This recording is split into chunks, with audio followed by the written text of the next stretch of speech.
Welcome back to Wrestling with Freddie. Thanks for joining us. Thanks for listening to all of our episodes so far. I have a guest today that I spoke about very early on in the podcast because it was one of the most impressive things I've seen in show business. So let's start the show. Welcome to Wrestling with Freddie. Now stepping up to the mic, the host of Wrestling with Freddie, Freddie Prinze Jr. Ladies and gentlemen, please welcome The Miz. Well, thank you very much. I kind of want to know, I feel like I know what the moment is, but I kind of want to know since we're actually here talking, let's have a chit chat. Let's talk. So you already know what it is. When I got started there, after a couple weeks, Vince wanted to show me what promo class was, and it didn't go that well. And he asked for some notes, and I gave my opinion, and I said, let me take over and kind of do a lot of the acting exercises I did in actual acting school with the wrestlers, and let's see if that starts to have a little bit more of an impact. So let's go back to acting class with Freddie Prinze Jr. When we were told we were having acting class with Freddie Prinze Jr., a lot of times it's when you have it with Vince McMahon, we had promo class started with me and 6 other people, and it was. And with Vince as your teacher, and you're like, oh my God, you're petrified. You're you have Vince as your teacher. And I'll never forget, Vince was like, hey, everyone get a promo for next week. You're going to be cutting it in front of the class, tell about your character, everything. Me, I like to go off the cuff sometimes. Sometimes when I feel challenged or I feel like that, I don't want to write it all down. I want to have bullet points in my head, but I don't want to write it all down. So a lot of people had their script, they were memorizing and all that stuff. And so Vince saved me for last. 5 people went before me. And then all of a sudden I was called. And I'll never forget, I had this tea and I had this little tiny straw. And as I got up, I sipped on the straw, and I literally was like, now you guys have all talked. Now it's time for me to talk. And literally, I ripped everyone apart. And then I even went and got in Vince's face and started cutting a promo on him. And after that class, Vince came up to me and was like, I knew you could finish it off with strong. It was so good. You were so into it. And then the next week, I cut a promo, almost the same promo. I was outside the locker room because our head writer for Raw was in that promo class as well. And he was jotting stuff down, as ammo for the next week and what's to come and what these 6 people had about their character. Maybe we can drive something for the show. And Brian was like, you're going to cut that same promo on TV next week. And it was the one where I was standing outside of the locker room and I cut a promo walking into the arena. And some people said it was my best promo that I've ever cut. And so, yeah, so then when you came in, and I know what it's like to come in as a newbie. You were brand new. And a lot of times superstars, they're this guy's going to teach me something. This guy's going to teach something. But if I can go in there and I can call you out on it and you can show me up, that will show everyone else, hey, this guy, this is something fun. This is something interesting. This is something exciting. This is, he's going to teach us something. If I can kind of relay that, because at that time, I believe I was just champion or I was becoming champion. Not yet. It was not yet. The Atlanta Championship was about 4 months after that, 4 or 5 months after. Okay. That. Yeah. So people knew me as a promo guy. So, and I've already done acting classes before. I as soon as I started with WWE, even before I started with WWE, as soon as I got on the Real World, actually, and you were asking, this goes to where your question comes from. Where does that come from? I don't know. I always look at, okay, when I was in college, I saw on TV you could try out for the Real World. So I was like, all right, I'm going to try out for the Real World because it was my favorite show. And back then, there wasn't that many reality shows out there. There was Survivor, Big Brother, but Real World really captivated me because it was 7 strangers. They lived in a house in some city, randomly, and they always kind of are bickering and fighting and trying to learn. And I'm always a sponge. So when I tried out for the show, everyone was like, you're not going to make it. It's not going to, 60,000 people try out. What's going to stand you out? I was like, I'm going to do it. I'm still going to try out. So once I started making it, there was 7 rounds, by the way, and they were asking everything and anything about you. Once I made it once I made it past the 3rd round, so my friends were like, wait, I want to try out now. I want to do it. And I was like, I don't know. I'm already in it, man. Like I'm going.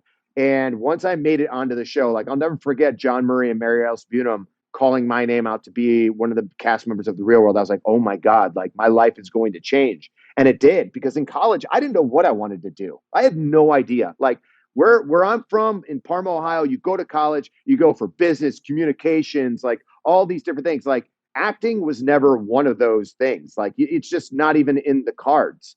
And so when I was there, I was in business classes. Like I was failing out of my classes, but I was doing great in all the like Greek mythology and art history and all these different things. Like I was Those are getting the fun A's, ones. so I was doing okay. Exactly. And so then once I got on The Real World, I remember coming off The Real World and going back home to Parma and saying, all right, you have options.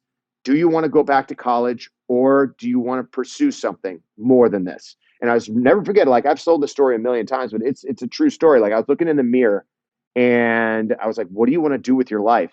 And I'll never forget, there was like a rock action figure that my castmates of The Real World gave me on my shelf. And I looked at that and I said, I'm going to be a WWE superstar. So I went over to my computer, looked up on Google or Yahoo, and looked up independent wrestling schools where I could learn. There was Ohio Valley Wrestling at the time, and there was UPW, Ultimate Pro Wrestling. And Ultimate Pro Wrestling was in California, like Los Angeles, and OVW was in Louisville. And I was like, all right, I'm going to LA. Baby. So I moved to LA. I paid $2,500 to go to wrestling classes. And then every month, I believe it was like $400 for acting classes with a guy named Steven Anderson. Got into an acting class with him.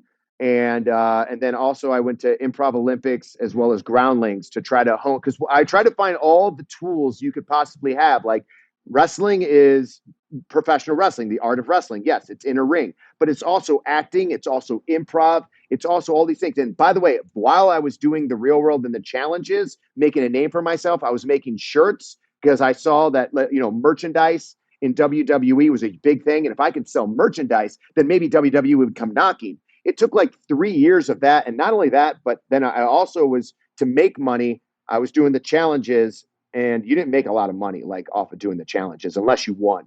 So I would go to colleges. Colleges would hire me because Real World was so much like, being in a college, that colleges would hire me to do motivational speeches. And what does WWE do? You speak in front of large audiences. So I got to practice speaking in front of a large audience all the time. And so, I had all these different things, but WWE didn't come calling. Like I tried out for Tough Enough. They didn't want me because at the time you couldn't do 2 reality shows on the same network because MTV had Tough Enough. But then it took like 3 years, and Tough Enough, I finally got a call and said, hey, would you like to try out for Tough Enough? And I was like, I thought I wasn't allowed because it was on MTV. It's like, we're not on MTV anymore. It's going to be on SmackDown. And I go, oh man, really? And they're like, yeah. So I was like, okay, yes, I'm in. So I had to try out in Venice Beach with 50 other people, and I made it to the top 8. And then finally, I didn't win Tough Enough, but I learned a lot. I dedicated myself. I put my whole heart into it and everything I possibly could into it. And I impressed the execs so much that they gave me a developmental contract. And then I moved from LA to Atlanta, which McDonough, if anything. And then I became the first Deep South heavyweight champion. I spoke to the comic Theo Von once, and I said, I knew his story very well. I said, yo, man, you got a real similar story to The Miz. He said, what do you mean? I said, well, you both started on those MTV like Road Rules type shows and all their reality stuff. And you both had a dream. And when you got there, everyone in that industry wanted you to fail. And they even went out of their way to try and make sure you failed. But you were so driven and so self-motivated, you didn't even need them to work against you. But if they were gonna, cool, that's just more fuel for the fire.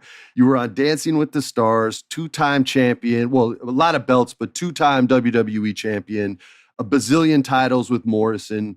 When you guys created the dirt sheet, I didn't even know about what a dirt sheet was. I thought you guys invented that term because I knew nothing about the industry. But just if you could talk to me a little bit about the process you went through and how you stayed motivated. Maybe you don't know, but maybe we just talk about it and see what comes out, because what you've done is truly unique. And I think it's good to not pat yourself on the back, but to put it out there so other people can kind of hear what it takes. You ask, like, what is it? I don't know. I always look at like this, like, what do I want? What do I want? And I wanted to be a WWE superstar. All right, what does it take to be a WWE superstar? What are the tools I will need to give me every possible like opportunity I can get? And so I took the tools of acting classes, improv classes, wrestling school, speaking in front of large audiences. I used merchandise, everything I possibly can to knock on the door of WWE. Meanwhile, doing challenges to make a name for myself, having all my castmates from the real world who were so supportive, by the way. They didn't have to be. Like, people sometimes get jealous. The people of everyone on that real world show would wear my t-shirts, would always ask me to do the Miz. Cool. Like, they were so supportive. Like, you don't get that very often. Yeah. You really don't. That's why I'm always I'm loving of all my cast members that I've ever been on the MTV, because they always supported me. And to this day, they still support me. And, it's nice. And so, yeah, like, where does it come from? I don't know. Like, my dad's very hardworking. My mom's very hardworking. Maybe it comes from there, but it's also like with acting, I love entertaining. Like, I love, like, Dancing with the Stars wasn't like, when they asked me to do Dance with the Stars, it wasn't an easy yes, absolutely. Most people would be like, oh, The Miz, he'll do it. Absolutely. Like, I was petrified. Yeah. Like, I was going up against people like you, like, and Dance with the Stars is like this. People are like, weren't you mad that JoJo, and Amanda Klutz and Cody Rigsby, and Melora, they all had dancing backgrounds. Like, half of your season had dancing backgrounds. It's like, no, because that's what Dancing with the Stars is. You go in there and you do the best you possibly can. And if you fall on your face, sometimes, people would really like it. People would really like it. It's a sink or swim industry, man. It's and the wrestling business is the same way. It's, a lot of what you said, if you apply any goal to it, whether it be wrestling or not, that promo that you just cut is literally a diagram on how to get it. And you finished it with, I don't even know how I did it. But to key in on a few things you said, it goes back to that fearlessness. I remember right before Atlanta, Brian allowed me to be in a meeting where we were talking about you as champion with the powers that be. And Brian was making his pitch. And I said, you guys, the dude is Johnny Utah. And Vince goes, who the fuck is that? And I was like, it's Johnny Utah, Point Break. And he goes, what? And I was like, oh my God, you've never seen a movie in your life. This is insane. I go, he's going to jump out of an airplane, whether he has the parachute or not. Like, he's fearless. He does not care. If he fails, he fails, but he's going to go out on his sword. I was like, the guy will literally try anything. And this was just post you guys killing it with those segments that shouldn't have worked, where you and Morrison were basically, trashing whatever guys you were beefing with. And there's no way those segments should have worked. But the level of commitment that the two of you had to that, and especially you, who I still call the glue of that, it's next level. It's like when you see Jim Carrey in a movie and you go, yeah, the movie's not good, but he's so money. Like, I don't even care.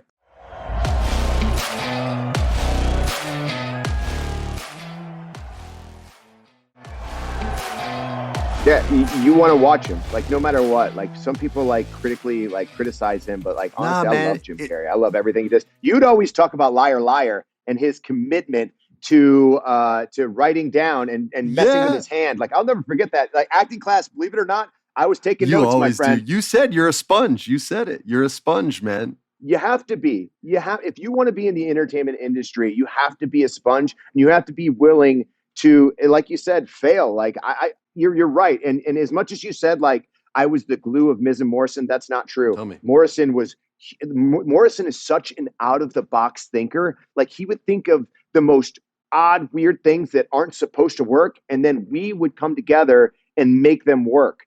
And it was just, we had such great chemistry, and he's so smart and able and willing, and we both push each other to be the best we possibly can. So we're both the glue in that. There is no doubt in my mind on that. Like, John pushes me to be the best superstar I could possibly be, and he always has. Even when we first started Miz and Morrison, like, nobody liked me. I was poison. Like, I was not. No one wanted to be around me, because if you were attached to me, and John said, I'll be attached to him. I remember this. This was right when I started, man. And you guys literally, the two, and thank you for correcting me. The two of you, those segments that you guys did was the start of the snowball that you began to ride until it became like this avalanche and you became champion. And here's something that you said even in the beginning. You said, if I can challenge your idea and make you look good, it helps everyone else. And I've said this a lot. I go, nobody sells like Miz except maybe Dolph, right? Like you sell more than anyone. And it takes me back to a match when you had the belt and they were going to put you in a match with Jerry Lawler. And there's no way that Jerry Lawler beats the Miz in a ladder match. There's no way. He was an old man. You're on your way into your prime. You had all the heat, the WrestleMania Atlanta, all the giant white letters, awesome, like all that. There's no way. And you sold so sick that when he's climbing the ladder, every single person in that arena, even if just for a second, but I bet it was a lot longer, believed that Jerry was going to have this one last night under. And granted, he sold like crazy to the two of you together. It was insane. But you've had an ability to do this and have a selflessness. And you've said a bunch of things that lead me to this kind of conclusion where you talk about appreciating casts that still support you. You've always tried to be as giving as you are receiving. You've always understood it's show business and which word is bigger, which I think most artists trip out on and they get too connected to their character and they forget about business. But you may not know how you do it, but this is how you do it. It's a fearlessness that you have.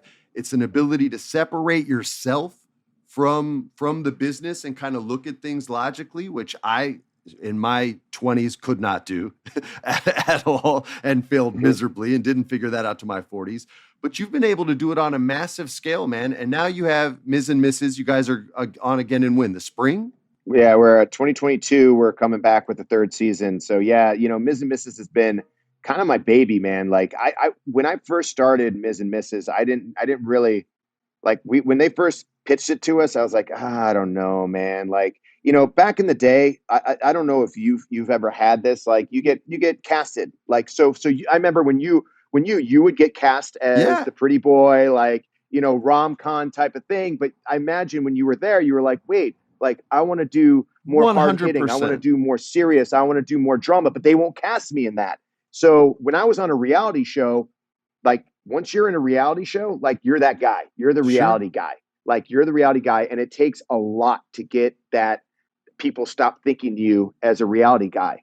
But as time progressed, now it doesn't matter. You're dead on. It really doesn't.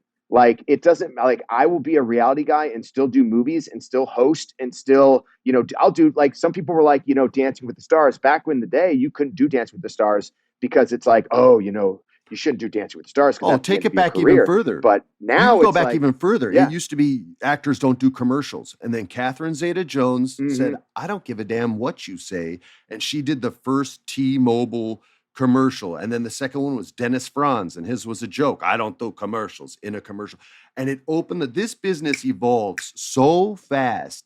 And I remember when I was coming up, they would say, oh, you can't read that. That's a TV pilot. You're a film actor. And I'm like, what? I didn't know what I was, apparently. I was like, I thought I'm just an actor. They're like, no, TV actors don't do movies. Movie actors don't do TV. And then Glenn Close did a movie where she was a lawyer on FX. I don't remember what it was. And then boom, the floodgates opened and every movie star was doing TV shows. And the same thing has happened with reality shows too, where everything is coming together. It's all show business and everyone's finally starting to let their egos go a little bit. Some people always hang on tight, but a majority of the people that there are, trust me, there are people that hang on tight to that. But honestly, like I look at it as everything as an opportunity, like to just, I love entertaining. I love showcasing my family. Like I didn't know how much Ms. and Mrs. would bring my family together. Like my dad loves flying out, seeing my daughters now more than ever because he got a first glimpse of like what we do on Ms. and Mrs. and how it's just, live your life, Dad. Like, because honestly, people are like, oh, is it fake? And I'm like, honestly, my dad's not that good of an actor. Like you can't tell him what to say. Like you can't give him a line. He just has to go and just let him go, let him riff, because then it'll be completely entertaining and it'll be amazing. Like I remember one time my dad had to get in the ring and say, Mike, I love you and I'm proud of you. Those were his only two lines. And literally he said it like a robot, like to his son, like all you have to say is I love you. And now my dad has never told me he's loved me in his entire life. So this is like the first It's time in a scripted. ring that he has to do that. Like in the ring as a WWE, like, you know, he comes in the ring, he goes, Mike, and his hands were like, I don't know what to do with my hands. It's Like, hard. you know, you ever see like Ricky Bobby on Talladega Nights? It's Like, I don't hard. know what to do with my hands. Yeah. That was my dad. So my dad's like, I love you and I'm proud of you. And I was like, oh my God, Dad, could you be any more robotic about this? So my dad, you know, it's brought my entire family together. We love doing it. It's all about like our family. And honestly, our family's not about drama. It's more It's about a comedy. lot about like, comedy. we love to make each other laugh. Yeah, we love to make each other laugh and have fun. And I've just been really enjoying it. And I'm so thankful to have a third season. You know, now you get to see Marjo and my relationship, which is really real. Like, honestly, we bicker all the time, but there's just a genuine amount of love. You can see the love between you, and to get that from an in-law is unique and special, and I'll leave it at that. But back to Ms. and Mrs. When you guys started this show, like you said, there has to be some fear on how this business so quickly stereotypes you, right? Like I just did a movie on Netflix. Yep. Shocker, it's a romantic comedy. That's what they like me to do, and that's what, you know, they like me to, or that's what people like to see me do. And if I want to do something else, I have to write that for myself. Yeah. Yeah, 100%, right? So again, it goes back to saying, yo, I'm not afraid of this. I'm going into this. And now, like, I've seen enough episodes that I've done the paperwork and I've submitted you for sainthood. Saint Michael was taken already, but Saint Miz was not. The level of patience that you have, whether it's on camera or not, is, you know, you have kids, you have a crazy dad. I have a crazy mother, who literally punched out my 6th grade teacher in front of the class. Like, wasn't having, like, she's insane and you can't deal with her. And if I ever put her on camera, she would kill me. Like, she's that kind. But I couldn't do what you guys do every week. But like you said, it's not about drama. That show is all comedy all the time. I love that you brought your real friends from the wrestling business in there. I love to see that interaction. And these shows bring mainstream eyeballs to professional wrestling and have helped it so much. I still think to this day that Total Bellas helped build the foundation that women's wrestling is on today. That all these girls were getting 20-minute matches sometimes. Well, not lately, but for a while we're getting 20-minute matches. All of a sudden, when those E ratings started coming out and Total Divas was doing numbers, all of a sudden we started seeing the girls on that show back in these matches.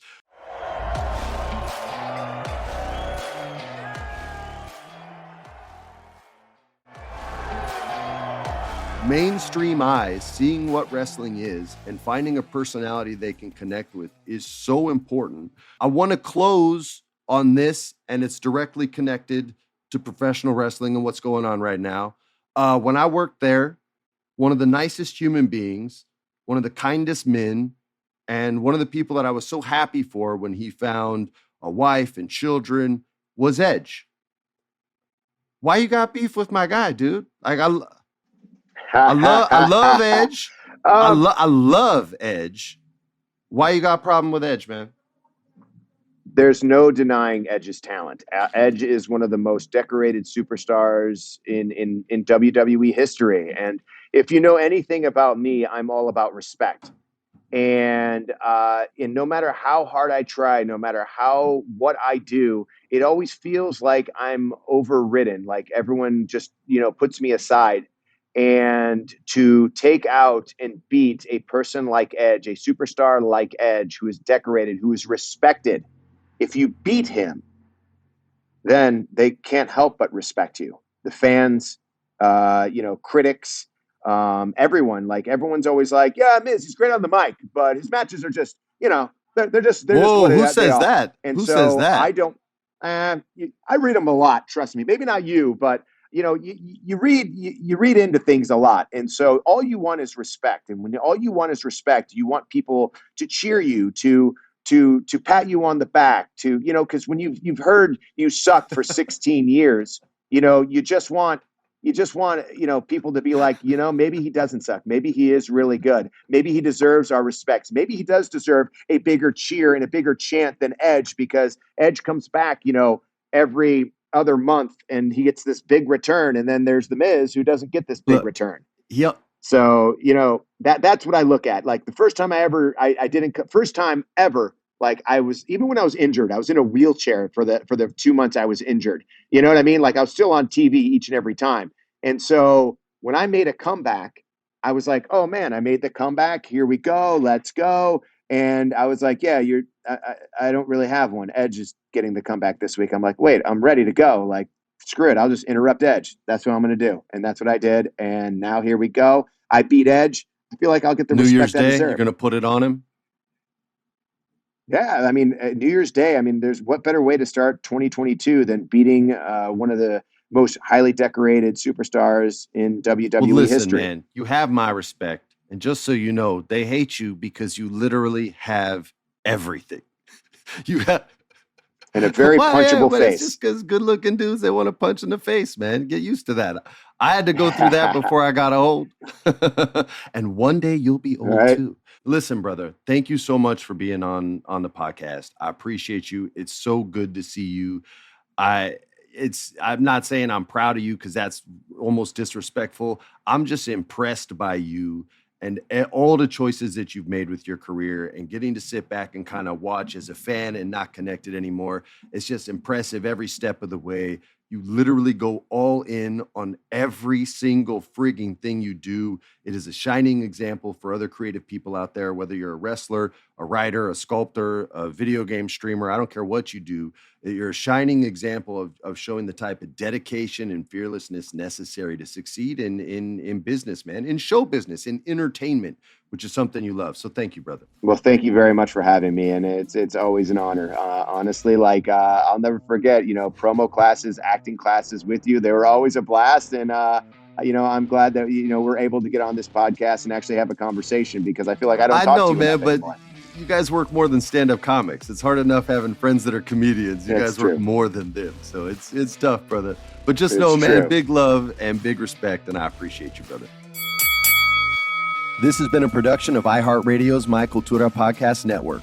For more podcasts from iHeartRadio, visit the iHeartRadio app, Apple Podcasts, or wherever you listen to your favorite shows.